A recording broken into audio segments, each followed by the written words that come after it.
Thank you. Thank you all for coming. I'm going to call them comrades. It's a short word. Jim and Jack could not come, but they'll be here physically with the books and in pixels and in sound later on. So let's start my timer.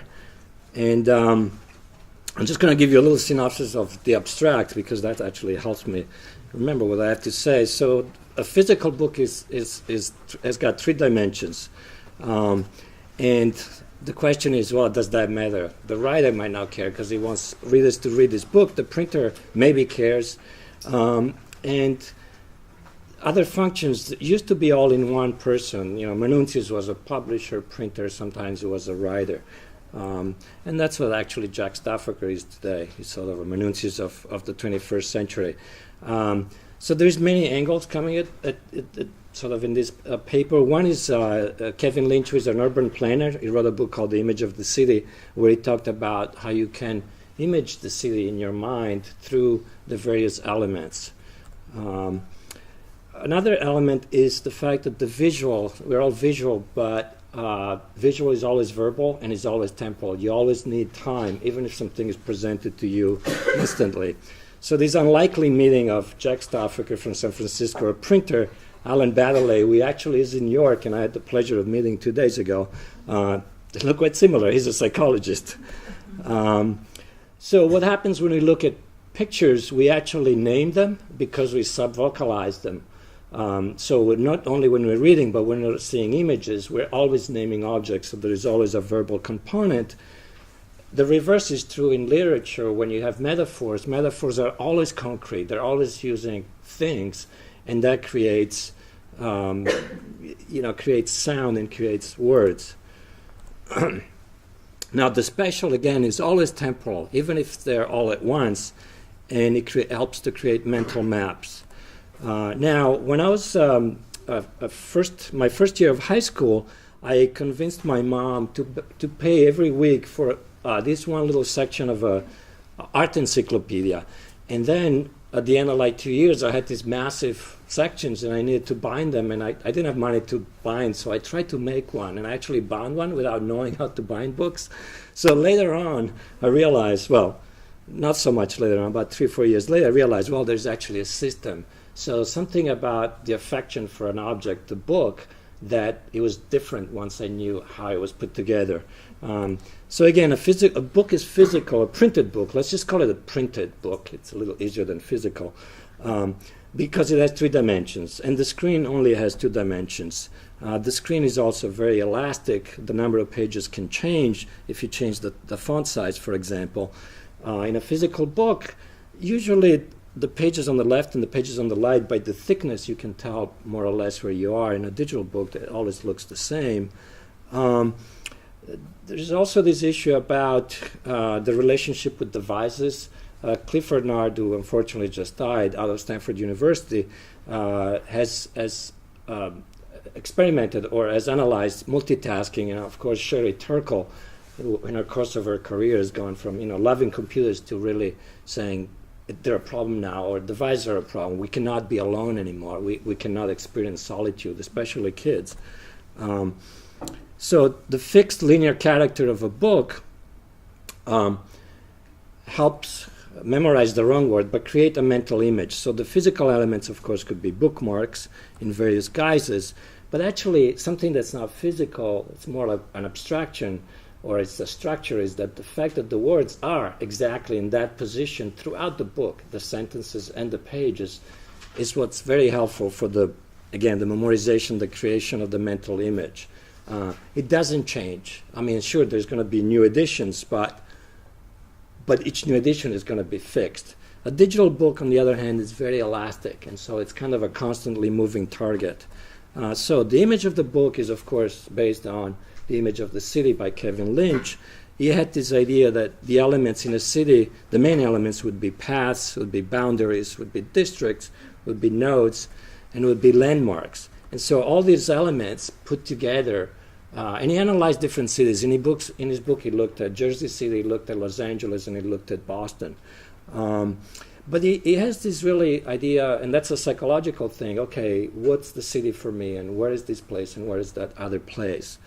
Now, today in the city we have, we have a physicality, but again, it's a little bit detached because everybody's looking at their devices. So even that relationship has changed. Now, Walt Whitman, in his book, had no confusion about what a book was. He literally thought, it was probably him, right? I mean, if you got his book, you got him in a sense. A bookshelf is a kind of a meta map, I guess, of an owner's books. And where the books are, it's a good way of remembering. Alphabetically, that's terrible, right? We know that. Now, with a digital device, you have minimal interaction, and there isn't that depth.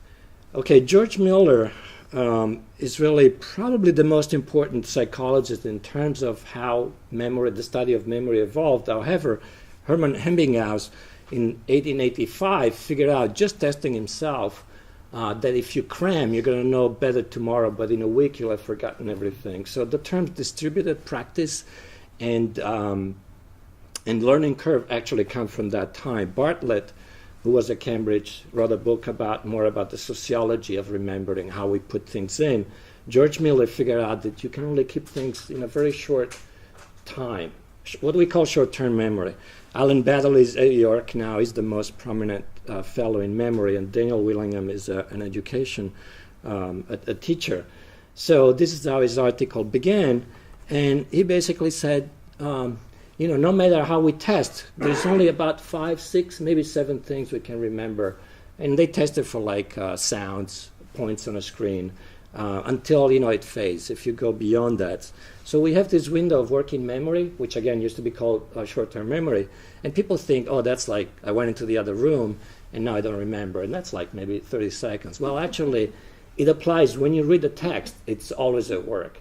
So within 3-4 seconds, you have to get something. It doesn't matter what you're looking at. And he came up with this word, chunks. Well, actually, he didn't come up with the word, but he used chunk to describe how you can actually make do if you collapse a lot of the things into smaller things. The example of, in this case, the American tax number, the Social Security number, allows you to remember that. Joanna Drucker, in her presentation, talked a lot about chunks.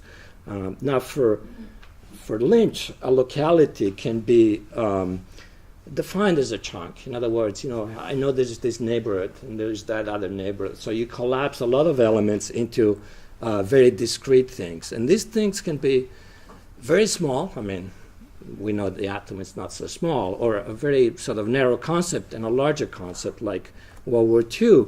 However, it doesn't apply to something all at once. So even a book as long as Anna Karenina, you can take a small part of it, and if you make sense of that particular chunk, that helps you to move forward. So the incipit, I don't know, is of course a way into the book, right? It's very short, but right there you have kind of a larger picture. So there's different elements of working memory: verbal, visual, and spatial. Again, Baudelaire in 1974.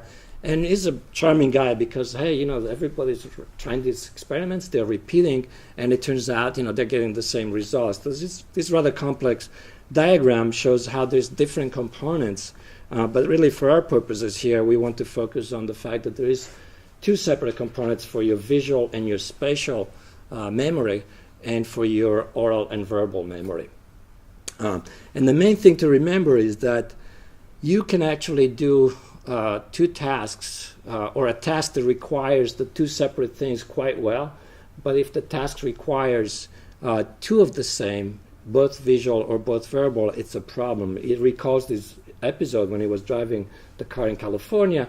There was a football game on the radio, and he got so into the verbal description to make it so vivid that he paid attention to the image of the game, and he almost veered off. So he turned off the radio. Now, I was told that cricket radio broadcasts can have very long silence spans, which you're safe. I've never actually listened to it. But another example of showing that sometimes it's actually better not to show too many of these modalities. So this is a case in which a description is given with narration and subtitles, and in another case, with narration, subtitles, let's say, and on-screen text. So the fact that this text is also on screen is actually interfering with the narration. So they found it's best to take the text out. Now, of course, if you get into disability and accessibility, that's another issue. So graphic designers think that because something is up there all at once in a poster or infographics, of course, which is what I'm supposed to teach, it's better, it's easier. Well, it may be simultaneous on the screen, I mean on the page, but that's not how our brain works. We need time to process. So everything is always temporal. Reading a book requires time, and this idea of using all your senses. There's a thing called manipulatives in education, which is that some students, some kids who might have learning difficulty or can be aided by the use of actual physical objects like plastic tiles and leathers. My daughter, who is in high school right now, the biology teacher forces them to write a report in longhand, and then do the typed version. So that's another kinesthetic aspect. Hypertext in books, linearity versus connections, there's obviously no real difference between you read a book and you make all these connections, and in a digital text, you can do the same thing, and you go there maybe a little bit more quickly. Saussure made this distinction between langue and parole, which is langue is the general system, the overall system of language with all the possibilities, with all the words, but without actual sentences. Parole is like the actual use to communicate and the use of those sentences. And one of my little beef things is with so-called mind maps, because they portray to be better than linear text. In this example, this author had the editor said, well, you have to have a table of contents. Said, well, yeah, okay, we'll have a table of contents, but for the non-linear people about connection, let's have a mind map. And that map is actually not that good at finding something in the book. And if you have read Saussure, what I like to call a mind map is it's all langue and no parole, because it's taken out all the little parts that allow for those sequences, and it forces you to make so many decisions you just can't deal with it. This is a very basic model of how working memory works. You've got stimuli from the environment, but also you've got kind of a checking in your long-term memory. So it's a sort of a dual a process that happens all the time. Here's the thesis of this paper or thing, which I'll have to maybe experiment, and that is that the physical manipulation of a book actually makes use of that visual spatial segment of working memory that otherwise it's kind of underutilized, possibly in digital books. This is a simple Bible, and all of a sudden I realize, okay, I've never read it, like all good Italian Catholics, never read the Bible. Wow, the New Testament is really small, And I'm like, oh my God, it's only like a quarter. And so I checked in the Bible in the hotel. It's true. That's not my imagination. That Bible is the same thing. And so it's a kind of, you have a visual, you have a visual image of right there. Now I know how to approach the Bible, right? I mean, I have a map that I didn't have before. So in digital books, the you are here spot is always a little tricky, again, because you can change the number of pages. Everything is elastic. Unfortunately, even like digital interfaces have kind of disappeared. Whenever they say transparent, what they really mean is they've made them disappear completely. So the scroll bar is a good example of something that actually was quite useful, and now it's sort of so minimal that it's become really hard to make any use of it. So obviously, reading digitally works because people buy ebooks. So the question is not really, what's wrong, what's right, but what makes the physical book what it is today, since it migrated from the scroll. So now I come finally to the books. It is a conference about books after all. So Jack Staffaker started in 1936 setting type in his backyard, and is still working today at the Greenwood Press on 300 Broadway, which was actually a building built for printers. He's the only remaining printer there now. The Phaedrus, everybody said, is his magnum opus. So if you're familiar with the Phaedrus, and I just finished reading the Hackford edition, which I have a copy here, is a dialogue by Plato, and the dialogue is between Socrates and Phaedrus, and they talk about writing, the importance of writing versus, or rather the importance of speaking versus writing down, which will make your memory forget, and it's also about love, supposedly. So there is an addendum to the actual object, which is here, and I'll welcome you all later on to actually come and touch it and look at it. The final layout, Socrates is on the right and Phaedrus is on the left, always. There is no exceptions. So what you do is you move from left to right and kind of going across. And so basically you have these two speakers talking to each other. The reader kind of, looks at them, sort of, left to right, and so forth. In the beginning, you might get a little confused on how to read, but once you get into it, it's just amazing because there is this flaw. There is this sort of demarcation line that you can never, ever cross, in a way. This is a very schematic simplification of how we actually read. Obviously, that's not how we read because our eyes move in a completely different way. So here's Socrates' second speech. It's very long. And Phaedrus just doesn't talk for many, many, many pages. It's just like, so this actually reminded me of The Sounds of Silence from Simon and Garfunkel. On the left is kind of like the silence of Phaedrus, and on the right is, what would that be? The sounds of Socrates, I guess. So this is the addendum. And it's actually in itself quite a beautiful piece because it tells the genesis or the process of how he, came to come up with that particular layout. So I'm going to put the takeaways before the actual final slides and see if you can remember once we get. But anyway, yeah, the physical book engages your spatial memory, and a printed book allows you to make a better mental map of a book or a city. Now, going back to me at 13 years old trying to bind the book, which I actually did make it, put the pages together. I could never get to the actual cover.